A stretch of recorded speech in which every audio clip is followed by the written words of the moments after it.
right, welcome to another F-Series podcast. We're in the F-150 right now. I got my stepdad with me, Big John. Thanks for doing this. Thank you for having me. So, appreciate it. It's a crazy time right now. 2019. GM is on strike. What are your thoughts about all this? My thoughts are that we have to support GM and other entities that include unions because that's our future. You know, Right. we have to have a say in our workforce, and we need to have a big voice about it. But you're a good person to talk to about this because you got, 25 plus years in Chrysler right now? Yeah, 25 years, be 26 in November. I've seen a lot of changes. I'm just lucky and blessed not to have been sent to another plant or to have worked at another plant. I have toured other plants, but I would say mine is like it's like I guess a parts plant. I'm at a stamping plant, so you know, So how many? we have to supply a lot of other people, so we gotta function. How many years do you have in Chrysler? Exactly 25 and 8 months. 25 years. Right. Almost coming up on 25 years. Coming up on 26, actually. 26. How many have you ever experienced a strike at Chrysler in 26 years? No, I haven't. Wow. I'm blessed to say that I haven't experienced a strike or had to walk a picket line. I don't plan on doing it now either, but if it comes down to it, I'll do it. Right. So with GM going on strike, with UAW GM going on strike, what are your thoughts on that whole situation? Well, I think it's been a long time coming, and I think that the union has to play a bigger part because of their conduct and how everything is playing out, you know, with the allegations of the higher union officials and so forth. You know. Yeah. I don't want to speculate or... Well, that was crazy because when I noticed when we got close to the negotiations, there was a lot of talk on the news of some really high up union representatives getting raided, and their houses were getting raided, and police. They show detectives and everything going in the houses and confiscating the equipment. But for me, whenever I see something like that, I kind of wonder why. Like, why so close to contract time would our union, high up union, so high up that they represent all the companies, why would they be getting raided right now? And why would it be on the news? Well, you have to look at the bigger picture. Sometimes it's not so much as the victim. You know, it's sometimes it's bigger than what we think. Right. And then there's a lot of money involved here, and there's a lot. We're talking billions of dollars. Right. That's what I'm thinking. It's billions of dollars to get the votes. What's interesting is there's probably maybe there is some things that were done that weren't necessarily legal or whatever. But who would they have done these things with? Would it be something between the company and the representatives? Or would it just be somehow just the representatives? Well, it would be both. But who's to point the finger at the company? You got so many people in a company. But when you look at union officials, you got the highest to the lowest. Right. So what if there's a situation where there were some things done between the union and the company, but the people in the company have kind of circulated or rotated, and then the union representatives maybe haven't. So when it comes time to gets close to negotiations, there's some pressure put on these representatives by the company. We are talking about billions of dollars, and what goes on at those levels is speculative at most. We don't know. Well, yeah, but you said it all in a nutshell. Everything is speculated, but you hit the nail right on the head when you said that, you know, the company is, you know, they're probably cutthroat too behind closed doors. Right. And these union representatives, we know some of them are cutthroat. Well, that's where you have the companies trying to buy the union out or buy them off by offering this, in turn letting the company do this. Right. So then you look at it like say if that starts from the top, it works its way down. Right. And one of the things about the company is it circulates its individuals. So if there was something that can hurt the union, but it might not even hurt the company because the person who did it in the company may not even be there no more. Right, it's not going to hurt the company, but the company is making record profits, and they know that. I mean, what is it that they could pay? They could just pay our medical bills. These companies make enough money to give us a car. Well, you're right, and I think when I look at that situation, you're looking at the money that these companies are making. I think one of the things to consider for the company is the other big companies that are doing kind of shady things. When you look at the UAW, they have the best healthcare.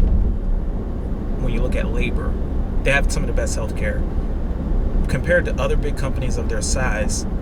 The big airlines, the big fast food companies, other companies that make more money or close to the same amount of money, they're not paying their employees the same, and they're not offering the same benefits.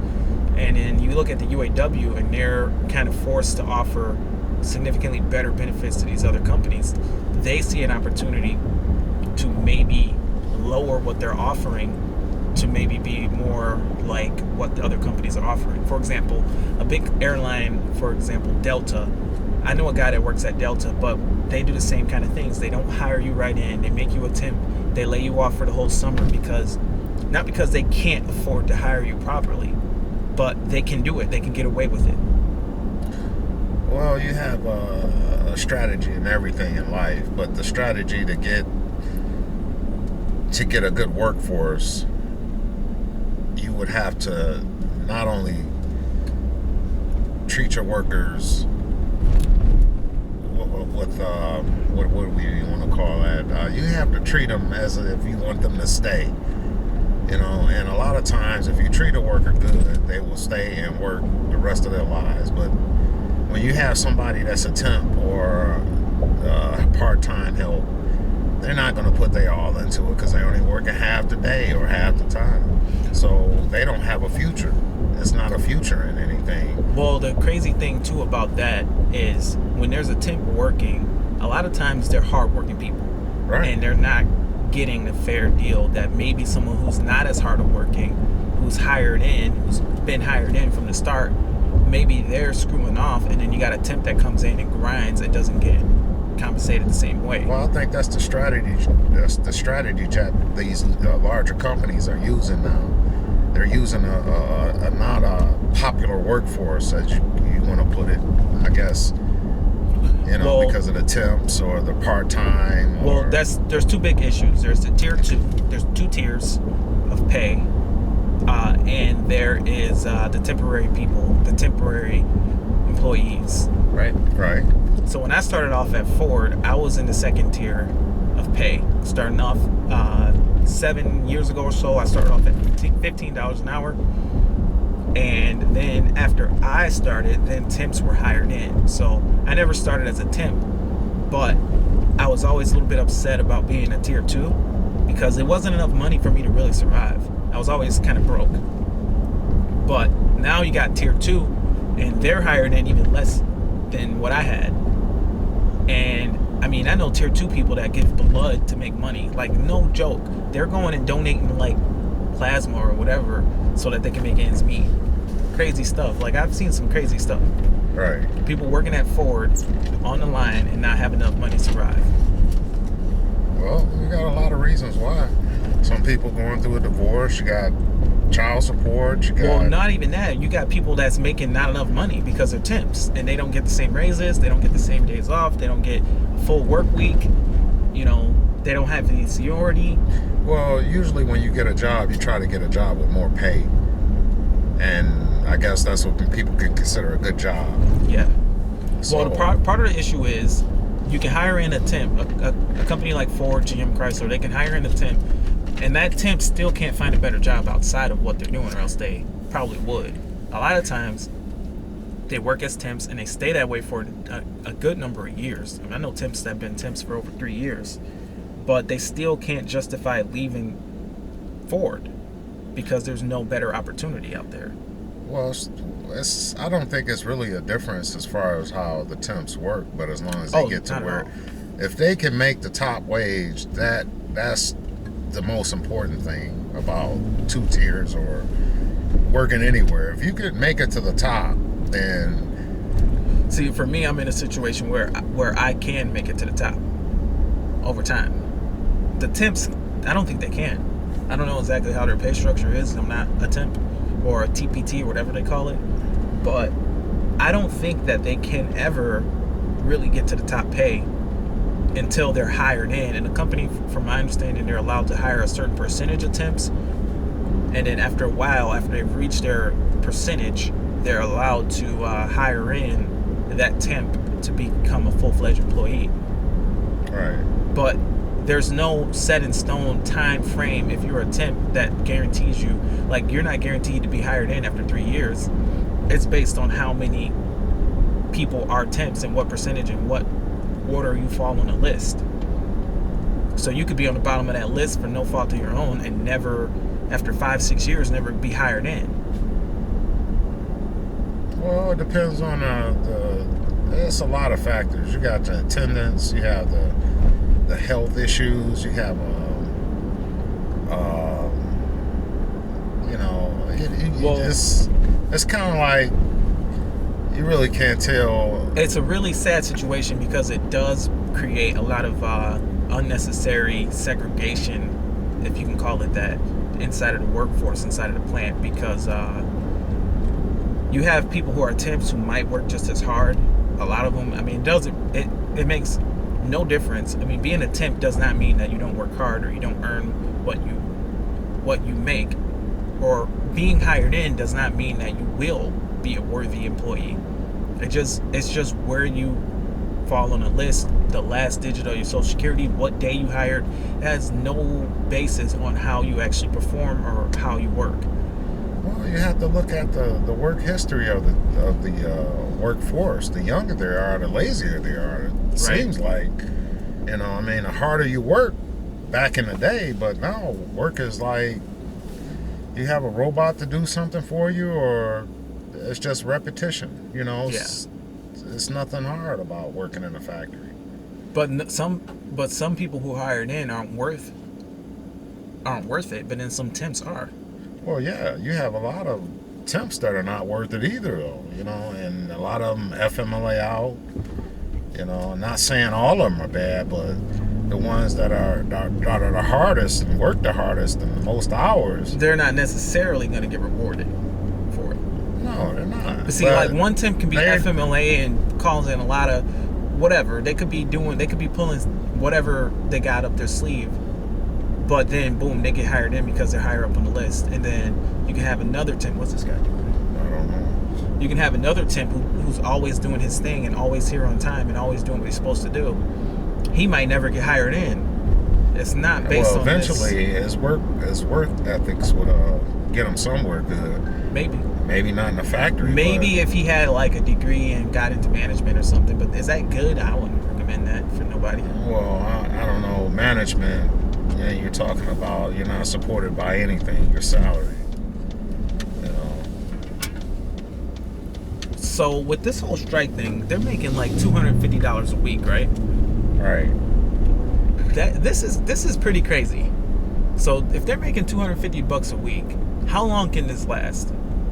Because you're talking UAW versus GM. GM's got way deeper pockets than the UAW, obviously, because the UAW is only offering $250 a week, and quite frankly, I didn't even know that going on strike meant $250 a week. I didn't know that. Oh, you didn't? I've been going in there talking strike. I never knew what it meant.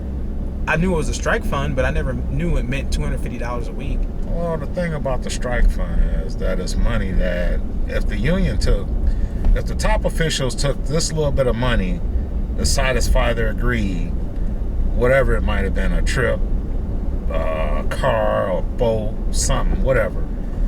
If they take that little bit of money, you could imagine what they're doing to negotiations. Wow, yeah.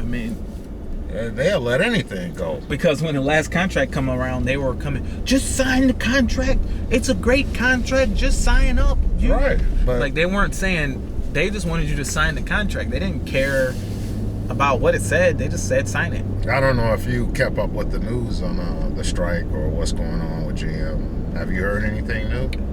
No, I haven't heard anything aside from they took healthcare. Yeah, they want the UAW to use the healthcare, their fund, to pay for the healthcare of the They're trying to exhaust that UAW fund. They're fighting. They're fighting tooth and nail. Make sure I'm still shooting. Yep, we're still shooting. They're fighting. They're fighting tooth and nail, but where is that going to lead us to? Because nobody came to us and the workers and said anything about how much, what we're asking for, what we're not going to get, what we want to get. Nothing. Well, it's really tough for the GM worker because they're the ones doing the fighting for all of us, and they're the ones who's going to have to. I mean, what are the odds that Ford and Chrysler will follow suit? I mean, technically they should be right now following suit, right? Right, but it will trickle down. And if there's a chance it could trickle down to GM to Ford and Chrysler. Right. But by that time, this will probably, most likely, in my opinion, this will all probably be kind of worked out, and GM or Ford and Chrysler will probably not end up going on strike. I think it'll work out because, for one, a company making record profits. I mean, they've been making record profits for years, and steady taking away from the workers for years. Well, to me, it's not a balance. And well, I'm gonna play devil's advocate and argue that against that. So you're saying, GM, we're making record profits here, but what you don't understand as a worker is that we are only doing this temporarily. The market's about to crash. We just saturated the market with all these new vehicles. We need to have money so that we can go through this drought that we're going through. The economy's going under it goes up and down. You guys are arguing for higher pay because the economy's up, but you should know that it goes up and down, and it's about to go down, and we're going to get stuck paying higher wages, and we could potentially be bankrupt again because we're paying these wages when the economy's low. Not really. Just because we're high now. Yeah, but you've been making record profit for how many years? If you look at the years, statistically, every year they made a profit. I mean, once or twice here and there, it might have balanced out to where they broke even or something, but 9 out of 10 companies have profited from vehicles, from the automakers, the car market. But what about 2007? 2007 was a little bit different. Yeah. I mean, you had the economy wasn't, it's not like, I guess the automakers and everybody around wasn't contemplating on what was going on in the society, you know. Well, here's the thing. GM made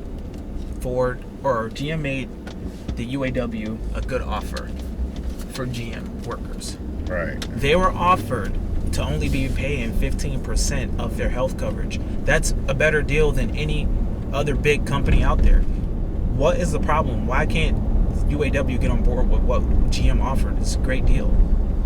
I mean, why can't they just pay the worker? They've been paying what they've been paying. Right, but I'm saying, like, you've been making a profit like this. If you've been paying what you've been paying, what is the... Times are changing. Healthcare laws have changed. All of it's changed. It's different now. And Obamacare and different things like that, they've raised the rates to numbers that we didn't anticipate, and we need to make adjustments. 15% is a good deal. Well, 15% seems like a lot to me. You know, I mean, versus every time you go out, you're paying taxes on something. I mean, it's not so much the company, it's the economy. You look at the economy, gas was about, back then, 2007, gas was higher than it was now. You know, and what was the cost for that? You know? I mean, why? Why was gas $3 and something a gallon then? We got 3 casinos here. Look how many schools closed in the district. Wasn't the money supposed to help the schools? You got 3 different sets of lotteries settings or times. You got midday, afternoon, Saturday, Sunday. All kind of scratch-off tickets. The lottery is making all this money with the 3 casinos. Not one school should have closed in the state of Michigan. Right, wow. And I just don't understand the mismanagement of not so much the union, but companies and corporations. They waste a lot of money. And they target the wrong things when they look at cutting costs. You're cutting your profit when you cut your worker. So, looking at this from GM's perspective, when they look at it, the reality is they can get away with paying a lot less money for labor. Like, people would, at the end of the day, people will do this work for less. It's not easy to put a car together. No. It's not easy for the task that they ask for you to do when you have faulty equipment, or you're working in 90 or 100 degree weather, or if you are doing a repetitious hand job where you have a drill and you're doing 600 screws an hour, you're there 10 hours. Well, the hardest thing is in mind when you're working that line, and then the reality hits you. You're doing the same thing. Like, the physical side of it is one thing, but the mental side, when you're stuck on a job for 3-4 years and you do the same thing every minute, that takes a toll on your mind, and it's a big sacrifice. It's a big sacrifice. You can do it with your eyes closed. Yeah. Anybody could do it. A 10-year-old could do the job, actually. But to do it day in, day out, that takes a lot of sacrifice. These companies don't have the slightest clue of what their workers do. They just walk through the plant, they think it's clean, it's not clean, or they put on this show to have all these important people walk through the plant, and it's like, it's not about that. It's about making a profit, treating your workers good, or ingenuity. You got a lot of things that the company could save money on and invent. But what about all the people who taking advantage of the system? That's the problem. There's a lot of people, they're not willing to address that. They just want more pay. What about all the people that, we didn't get a whole raise for like 10 years. We didn't. We jumped up and down about it, but you think we could afford to really strike? Nobody could really afford a strike, but you have to take a stand somewhere in life. If you don't stand for nothing, what are you standing for at all? And there's the danger. How is this sustainable?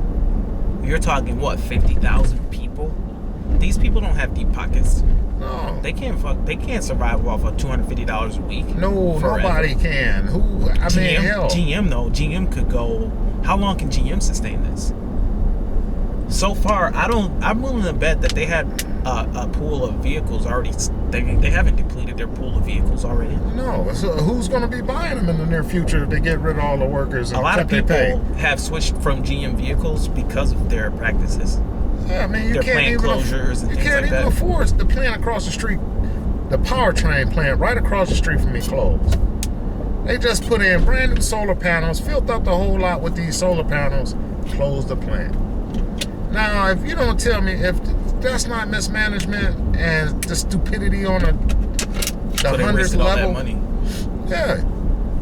But at the end of the day, how does this hurt GM? Does this hurt enough, or can they just?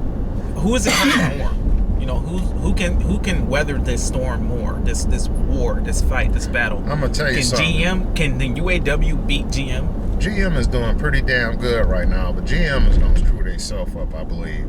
They have the ingenuity. They had a product. They come out on time with it. They make the profits. But my thing is, why can't they just treat the people right? Treat them fair. You don't even have to. You don't even. They don't. The company doesn't owe people anything. The workers anything. Now, even the workers that been there 30 plus years, they sacrificed their life to do that because evidently it made a good living for them and for me too. But to be honest with you, GM can close their doors, hire temps, whatever they want to do. But to keep the legacy and the workforce strong, this is where we make cars, not where we just close car companies. What about the idea of that while GM is on strike, or while the UAW GM is on strike? What if GM just hires up people? I mean, they probably will. Is that possible? Is it possible for them just to hire people? Are working hard right now. Just hell, working at McDonald's, they're working hard. Believe it or not, you know, just because you in a restaurant and it's like a kitchen-like setting, it doesn't mean you don't work hard. I mean, when you making food up for hundreds of people that go through this drive-through, that takes a lot of skill and a lot of putting up with customers. You got angry customers, you know, you got angry employees. You might have to do double the work because nobody showed up for the fryer or whatever, you know.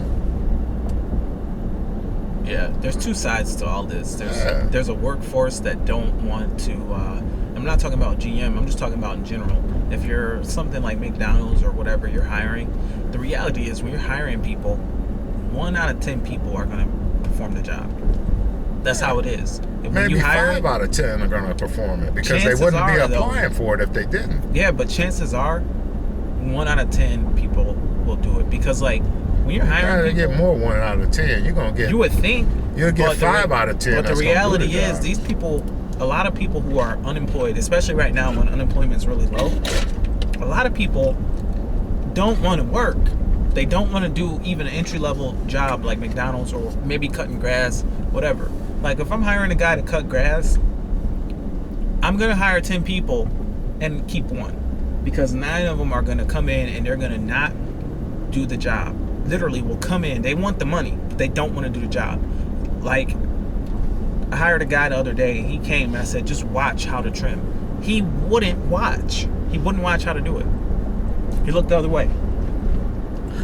Probably wasn't serious about it. Wasn't serious. Somebody made him get a job. It's almost like someone forced him to be here. He don't want to be here. Well, you can't have nothing from nothing. Nope. So, I mean, the people that do work, they want something. A lot of people get the short end of the stick. Even the people that do work hard, they get the short end of the stick because maybe they don't understand how to perform a certain task unless someone show them. I mean, you know, unless they're sickly or something. But you got people, if a person has a disorder or ill and they sit in a wheelchair, and they could take your ticket at the movie theater and tear it up and give you the stuff back. They can do something. That's my point exactly. If someone that can sit in a wheelchair and work at the show, the movie theater, and somebody with a grown ass person can't get out and do anything. Oh, I love that BMW M. You do? Wow, I love it. Look at the tires on it. It's got big tires. It's got a lot of power. Oh my gosh, yeah, 500 and almost 600 horses. Wow. That's beautiful. Beautiful. It's kind of a sleeper because I wouldn't have known. Yeah, look at the tires, man. That's like a Corvette in the back. Wow. And that's another thing. GM got all this product line out. They're gonna make profit hand over foot. I mean, if they just, you know, treat the workers right. You got a nice, good, seasoned workforce. You know, just treat them right. Right. You know, and but if I were GM, I would say, look, we are treating you right. How are we not treating you right? We're giving you a good deal. We're giving you good coverage. No, don't make us pay 15%. No, if that's the case, then you already took away this, you took away that. You don't have a cost of living allowance anymore. Look, you guys want to complain about this 15%? And this little bit of healthcare and this little bit of stuff that we're asking you for and giving a good deal. Why can't they just pay the whole? Go work at Delta. You want to go work for Delta Airplanes? You gotta wait. You gotta wait 3 years before you get any coverage. Maybe we should do what Delta's doing. I'll tell you one thing. Look at the turnover rate at Delta and GM. I bet you they have a higher turnout at Delta than they do at McDonald's. I bet you they do. Well, I don't know because you got to work outside. You got some hell of a work to do as a baggage claim or anything else. You know, I'm probably shocked that They even got good mechanics to work on those airplanes because they're not paying the baggage claimers. Why are you paying? Hey, everything works hand in hand. You gotta have, man, I don't understand it. But if you don't treat your workers good, you're not gonna get a lot out of them. Well, hell, Henry Ford. I might have a gripe about him as a person, but he did have the $5 a work day. As we're passing the Edsel Ford mansion. Right. And that's why I brought it up. Oh, okay. I looked at it. Oh, okay. But I mean, he started paying his workers $5 a day. He was a very controversial figure. He was. He supported Hitler. I was gonna say that. He was known to support anti-Semitic ideas. But I'm not, I don't. For a minute, he did support Hitler, and then he kind of retracted a lot of some of the stuff he said after everything he said and done after the fact. But there was a lot of anti-Semitic stuff printed and distributed by him, which is really interesting. Now, Edsel Ford, on the other hand, is a different story, I believe. But Henry Ford, very controversial. Very. Like I said, he did treat his workers right. But here's the thing, though. Maybe he changed. Well, yeah. People do change. I mean, I'm quite sure he did. Maybe he was a victim of his time. At the time, it was a different world. Yeah, but I don't think that it was his choice. God gives everybody a choice. Right.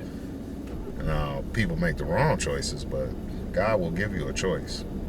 Right. That's one thing we're here for, to make our own choice.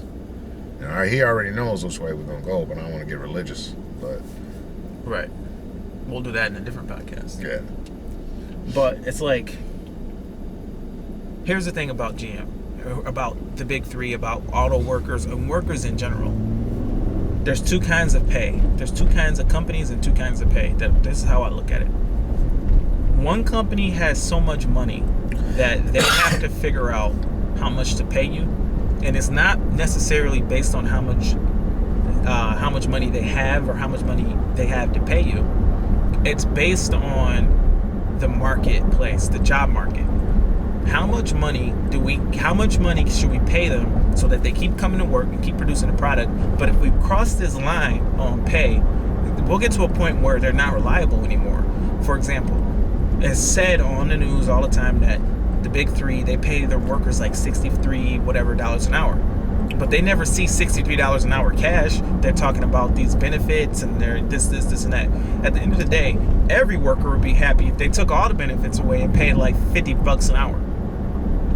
But if you gave workers that much cash, you start to interfere with their attendance and their reliability and their ability to come to work, because you're not going to work 40 hours a week when you make $50 an hour. You're only going to want to work 2 days a week, and too many people. Some people might want to work 40. But a whole lot of people will come in, do 2 days, and say, I want to be off the rest of the week. So it makes it hard to control. You need a certain amount of pay. Like, the company needs a certain amount of control over you. And companies like GM and Chrysler, Ford, whatever big company, they start to make so much money that they are no longer paying as much as they can, but they're stopping to pay at a point where they can still control the workforce. That's what they're doing, but now you want to cut the benefits. But because they're no longer at the point of control, they don't need to pay. They're trying to get to the point of control. Well, they're already controlling it. They're trying to pay you as little bit as possible so that they can control you. And if they can get away with paying less insurance, then they want to. But then there's another kind of company, maybe let's take lawn mowing, for example, because I know a little bit.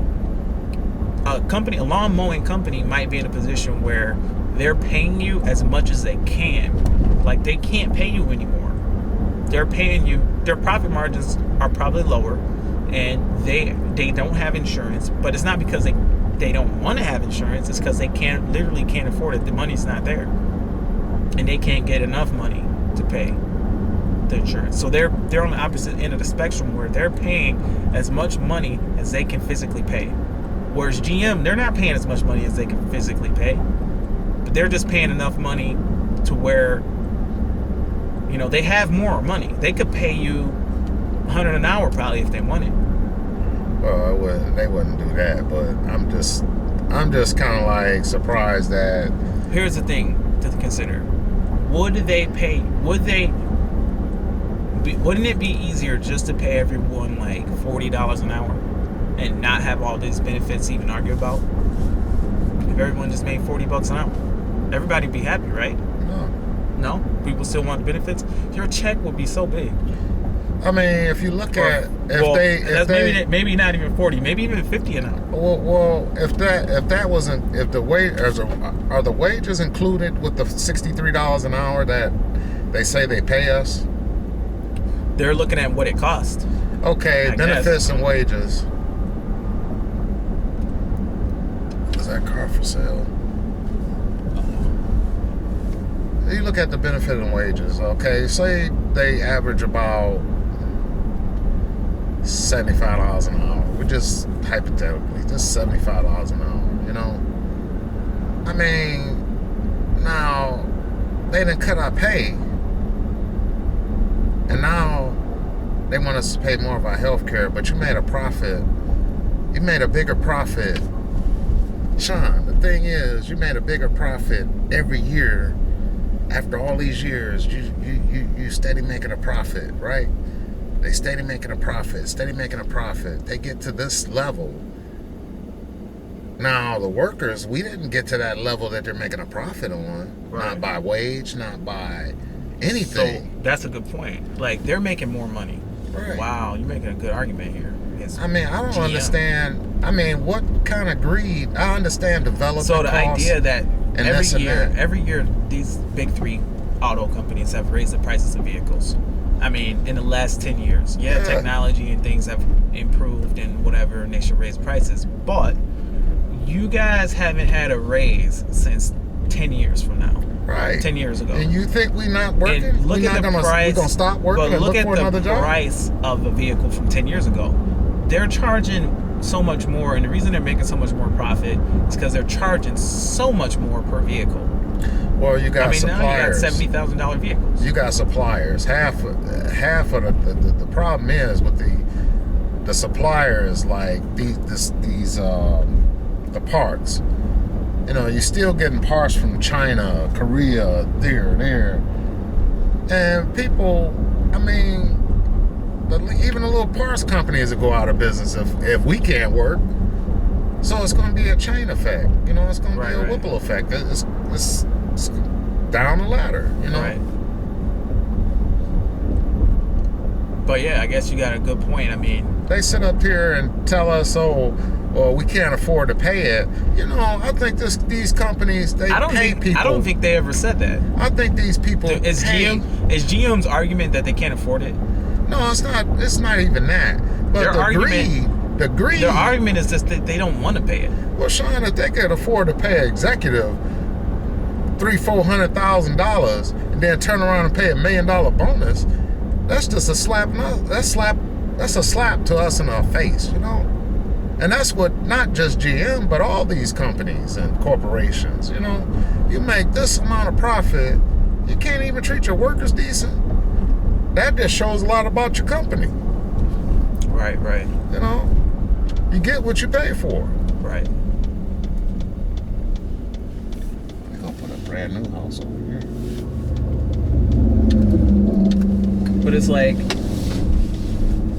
they're not in a position to pay as much as they can. They pay as much as little, kind of in a sense, as they can. Well, you know, I believe that these companies or corporations, they hire people just to see where they can cut costs.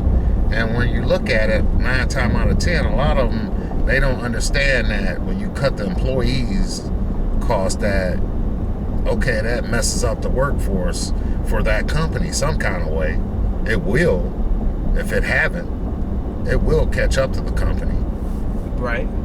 You know, and I think that's one of the things that Chrysler guy wanted to do, Marcioni or whatever his name is. He wanted to consolidate the development of vehicles so that way it wouldn't take so much money to come out with a brand new vehicle. You know, Chevy got this brand new mid-sized Corvette coming out. It took a lot of development in there. And then they giving away shit and letting executives drive the shit. That takes money.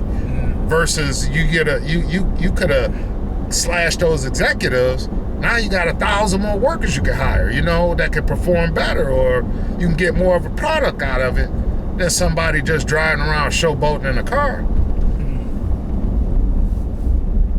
Hell, I could do a better analysis on a new vehicle than they could do it. I'll sit there and make the damn thing, Right. It's very, very controversial. And that's what he wanted to do. He wanted to combine companies and corporations, and they used to do that. And I don't know why they stopped. Whereas a Volkswagen minivan was made by Chrysler. Right. An average person wouldn't even know that. Right. And it was called the I want to say the Rutan, Volkswagen Rutan, and that was the squared minivan that we have today, your Caravan or your Chrysler minivan. But the new Pacifica is something totally different. That's Fiat. And then actually at Warren Truck, they used to make the Dodge Dakota, but they also made the Mitsubishi truck. Well, that Mitsubishi Chrysler collaboration's been going on for decades, right? Right. But even with Volkswagen, Chrysler made a Volkswagen. That minivan right there, if you look at a Chrysler Volkswagen minivan, Same minivan. Wow. Same gear shift level on the dash, same quarter panel in the back. But what about companies though like Tesla who don't have a union? You got Toyota, they build vehicles here without a union. Maybe, there's a lot of companies without unions. Yeah. Well, here's the thing. How do we win this fight? Like, how is it even possible to win this fight? Is this something that GM has an advantage? Or, they're fighting. GM cut healthcare. All right, sorry about that, guys. We just had to switch out the batteries real quick.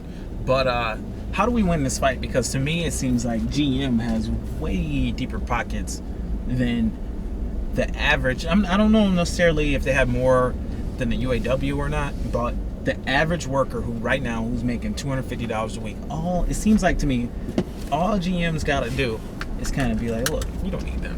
Because look, people are upset about this UAW stuff. People aren't necessarily happy. Well, you know what? I think the people, you're right about that, and I think the reason why people are not happy is because GM can get in there, can get in the middle of it. Well, GM is in the middle of it now. GM can get in the middle of the UAW and the average worker. But GM could go bankrupt just like that. And it doesn't take, and it's not because of... But not right now. Not in this moment, this second. Well, I'll tell you one thing. They can over a course of a few years. If you get rid of all your... And that's the argument for them. They're saying, look, yeah, we made profits, but we can go bankrupt like that. We need to fix that. We need to work on things. That's why we're doing this. You think we don't care about you? Well, you are workers. We love you. But look, we need to make concessions. Because the concessions they are making are the wrong ones. Stop paying these executives the money that they think they deserve. Or why are they paying that type of money? That's ridiculous to me. You got an executive making 4 times what an employee would make. Well, this is a tough time because... That's a tough time. Well, that's a tough argument too. But then you could that's why we have But unions. then you could also say that you got union reps that make that. Yeah, but that's the time that they put in. It's not that they get paid extra pay. Yeah, the company might pay them out like that, underhanded, but it's the hours that they put into being there. That's where they get their paycheck. Well, a dangerous thing right now is the top officials, they take the kickbacks, which is not a lot of money. Well, if I'm not doing anything... The dangerous thing right now is the idea that GM can just get in between the worker and the union. Because they could come in and say, that's why the union let's fight. Look, what are we fighting over? Well, see, why are we even fighting with the union? We have to have unions. Why don't you guys come back to work and we don't need the union and we could get that 15% right squared away? Well, they could close the doors and hire somebody else for half the price. Yeah. And that's not fair. They could say, look, we don't want to do that. That's not fair you because... guys can come to work. Look, they could hire the union workers right up under the union. As a matter of fact, if they decided to do that, a good number of them would go back Well, yeah, no doubt about It's it. like But the the plant's union gonna has run- fought the- hard, and that's the thing about the union. The union protects the workers. We have no protection whatsoever without a union. Right, but when you're hungry and even- broke, yeah, you're not thinking about that. You're just thinking See how that? you All right. Oh yeah, that's nice. Is that the V10? Uh huh. But when you hungry and you down and out, you're not thinking about that. You like, okay, look, this has been great. Well, that's what happened in the past. That's why they fought, and people died to vote, died to have a union. All this, it's crazy. People jumped in front of semi trucks. I mean, yeah, we gotta have some kind of protection. You got companies that can make in and come in, that can come in to any place and just set up shop. But you gotta have some kind of rules. Right.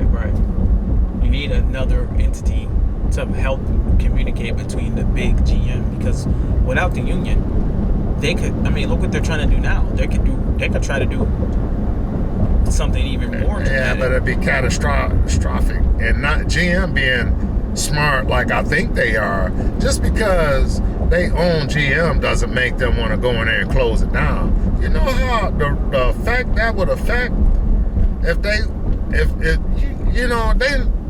you got to think way past GM. It's not even really about GM.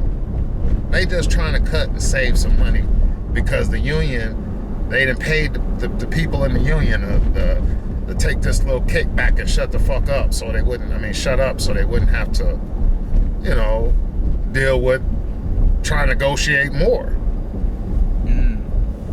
So now you have. But do you feel like that's what happened with the last contract? That's what happened with the last contract before that, probably the contract for the last 10 years. The union has been bought and sold. But right now, what's happening? They're not going for it right now, or what? Well, I think they're trying to stand up because they have nothing left. Right. If you got the top union officials taking a little bit, that ain't even money to even take from. They wanted to take some money, rob a bank for $4 or $5 million. That's some money. But 20,000 here, an ink pen here, or a trip there, or a house here, or a boat, or a car. Well, the way they were selling that last contract, it seemed like they all got a couple mil. Well, somebody got some money. They were coming through the plant saying, "Look, man, just sign the contract. This is a good contract. It's the best contract." I didn't know about all these TBTs. They want to still work. I didn't know they were going to hire like 20% or some crazy number. Okay, if they on strike right now and the vehicles are not being made, that's going to affect the suppliers. That's going to affect other little companies. That's going to affect the GM market. That's going to affect the dealerships. Man, but at the end of the day, when you're GM, when you look at it and say, "We got billions, we can play this game all day." Play it all day. I tell you one thing. We haven't even missed a sale. Yeah, okay. I mean, maybe a sale, but look, we got a bank of vehicles. When you idle, not only do we have a bank of cars, we got enough money we can hire a whole nother workforce and train. When you idle, who you think want to buy a GM at the time they idle? Unless you turn buy us. We got billions. No. Who wants to buy a GM vehicle or even support a company and they can't even support the workers? Americans. Well, I'll tell you America. Who's buying that product? America. Who's buying that? America. Who, when you hear this argument, a lot of America aren't making the money that even GM making, and they're saying, "What are you even arguing about?" A lot of America, they say, "What are you arguing about?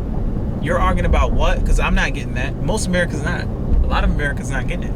A lot of Americans don't even get the argument because they're not making the money. Anyway. Well, I'll tell you one thing. They can go on strike or keep the people out the doors if they want. Because who in the hell gonna buy the product that... A lot of people are saying, "Look, I don't care about all this. I just like GM cars. I don't care what they make. That ain't helping me." Yeah, that's their who's buying the GM cars? GM workers. Right. Well, in our area, for sure. But I mean, not just the workers. You got other people. I've seen a lot of Asians buying. I haven't seen a lot of Asians in GMs, but I see them in Hondas and Infinities, and now they haven't been able to really take over the overseas market for sure. Well, they support they support where that vehicle comes from. Right. You know what I'm saying? Or they support that vehicle because of their people that make the vehicle. And that's kind of like the same thing I'm trying to say with GM, Ford, and Chrysler. You work at Ford, you drive a Ford. I work at Chrysler, I drive a Dodge or Chrysler. Right.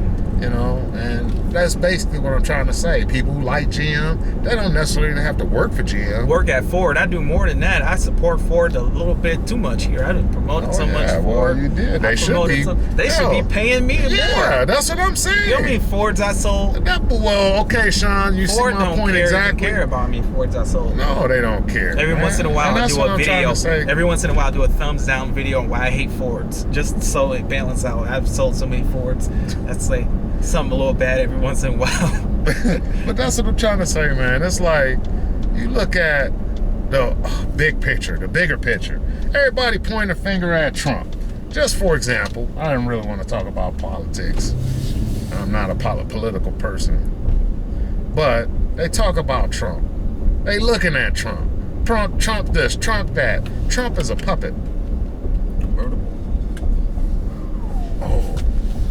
Ooh, that shows crazy. you the potential. Yeah. We just saw Chrysler Crossfire mint condition, and he's got a couple Crossfires that he's working on. But anyway, what were you saying about Trump? Yeah, Trump, you know, it's like we look at him as the bad guy, the mean guy, the dumb guy, the this guy, the that guy. It's Trump. Seems like he supported the workers in this argument. It's not really about him. The bigger picture is the people that's really running the country. Trump is just a puppet. But you look at the people that's really running this country, they doing it for strategical reasons or financial reasons or however. I think it's a little bit of both. And I think that's what's going on with with these big corporations now. You know?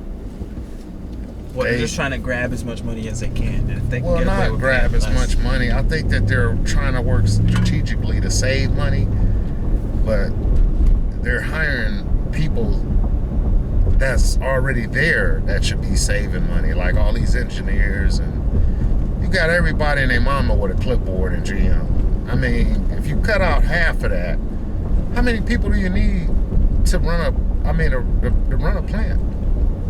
Right. You know what I'm saying? How much do you need? I don't know. How many people do you need to stand there and, you know, dictate something or say something, you know? So you're saying concessions can be made elsewhere? Well, here's the thing, though. Here's the thing what about these big companies. And not with the... But here's the one thing to consider. What? What they've done to their own management and their own blue-collar workforce that's non-union is atrocious. They have laid off. Without a union, well, just to put out the idea of not having a union right now. There is no union for the blue-collar people, exactly. And look what they did. That's my point exactly. You mean the white-collar. Oh, yeah, the white-collar is what I meant. Yeah. They have laid off so many. That's what I'm saying. Because look, those jobs, a lot of those jobs, they were jobs that non-existent. Yeah, you know, because technology came in. Here's a crazy story. Look at this street. What do you think about this? I love the street. Actually, I was looked at a house I was going to buy on For real, this is a beautiful street. But when I was a kid and I got my first car, this house right here, I looked at. When I was a kid, though, when I got my first car, I used to drive about down Peerless. I come to this street, go around that corner right to here, and what do you notice? There ain't no intersections this whole way. In the middle of the night, I don't do this. Not during the day. Yeah, I like this. And I would put the pedal to the floor. There'd be nobody out. I'm talking when not a soul is out. And I would get to like 100 miles an hour down the street. It won't be, because there's no parking at night, is there? On this. Yeah, you can. I think it's on one side, though. Oh. Maybe on both. But I think on a normal day, there wouldn't be a car on the road. And I would just go all the way to the end, max speed. It'd be so scary because this is not, when you're going 100, this is a skinny street at 100 miles an hour. Oh, yeah. And I would just go all the way. Look how long. That's so illegal. But I was a kid. This is over 10 years ago. Wow. But there's still no... What car did you have? Infinity? Or Chrysler, Infinity, whatever car at the time. Probably one of those. Probably first the Chrysler, then the Infinity. And just all the way out to like at least 100. And then it was enough time to slow down at this next stop sign. Hey. But into that side story. Look at what they did to their white collar workforce. They hacked them, but at the end of the day, Sean, they would do it to the workers if they didn't have a union. That's what I'm trying to say. Yeah, but it was because there were so many jobs that technology replaced, and they had to get rid of so many people. Like a piece of software. I mean, you look at job loss, you have to consider what software alone. They're talking about automation. Software has automated a lot of white collar jobs and eliminated a lot of people who do computer type work. Yeah. One piece of software could do like 100 people's jobs. Yeah. And they had all that staff and they had to get rid of them. People that go and work every day and don't have nothing to do. Or people with that. But see, it's more to it than just that. It's more to it than just, oh, people didn't have something to do. You also have to consider that people been with the company for 30 years or 25 years and they're making all this money because they've been there for so long and they had to get raises and they're like, look, we need more money. We've been here. I haven't had a raise, whatever. When they can get rid of them, they can hire some young buck who went to college, whatever, and they can pay him less for 10 years. I mean, 10 years of making less money. 15 years, whatever, how long it takes you to get to top pay, that's money that they're going to save. And make more and put billions away. Because all this fighting and bickering, going back and forth, or firing, they're looking at the big picture. The next 4 years, they're looking at billions of dollars. Well, you know, for them to come out with this mid-sized Corvette. Mid-engine. Yeah, mid-engine. Yeah, I'm sorry. Mid-engine Corvette. And a 4-cylinder, full-size vehicle, truck. They have did a lot of innovative technology. I mean, a lot. Heck, I mean, they right there with Ford.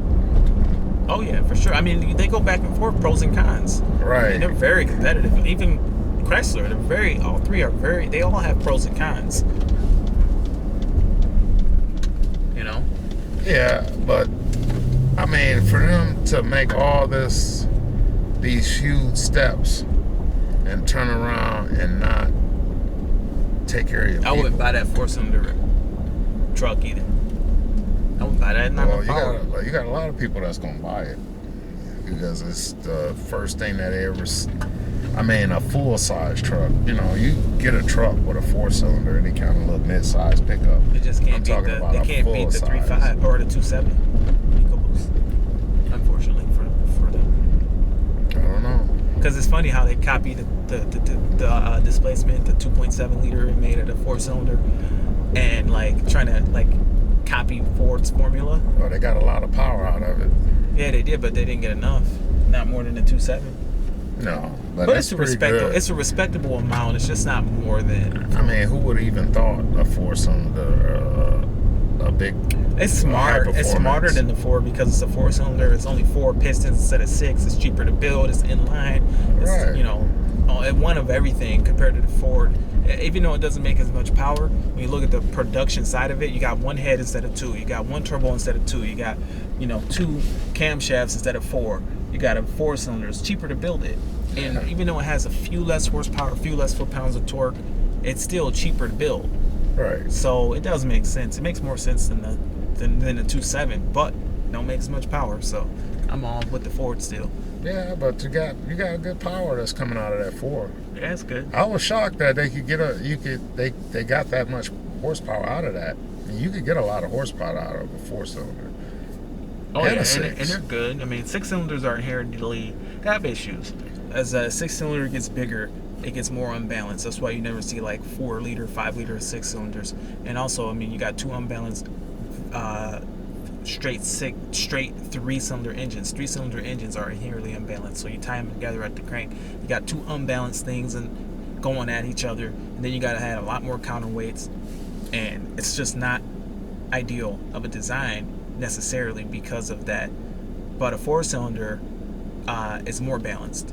Correct. The power pulses are more balanced compared to if you ever made an inline 3-cylinder engine, it needs a huge counterweight. That's why you don't see a lot of them. But a 4-cylinder needs less counterweights. It's more inherently and naturally balanced. That's why V8s are so good, because they're 2 4-cylinders tied at the hip and they balance each other's forces out. Right. Where V6s, as a V6 grows in displacement, the size of the counterweights get too out of hand. That's why even this 3.5 EcoBoost V6 doesn't even run as smooth as the 2.7 because the smaller the engine, the easier it is to balance as when in the form of V6.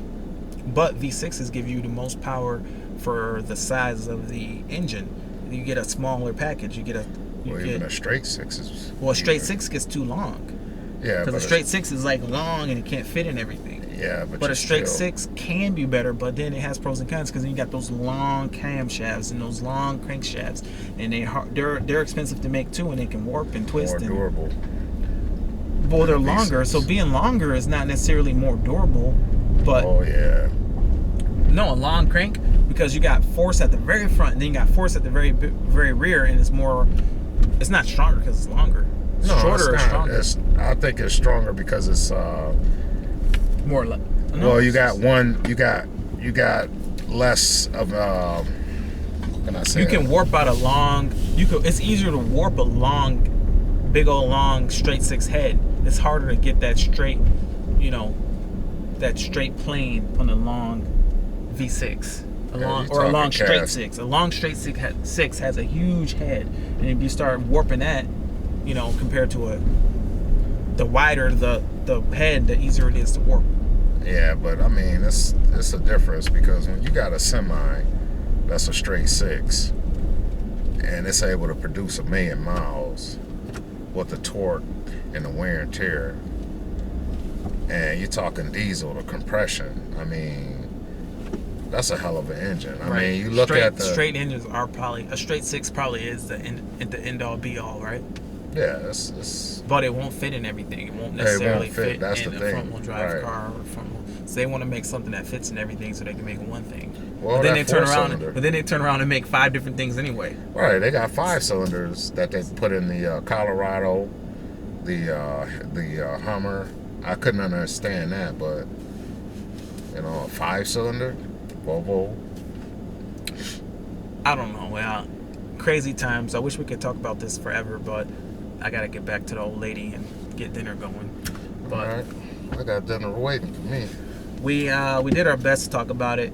Comment below what you guys think about it, and that's it for the podcast. Thanks for watching. See you guys. Over and out.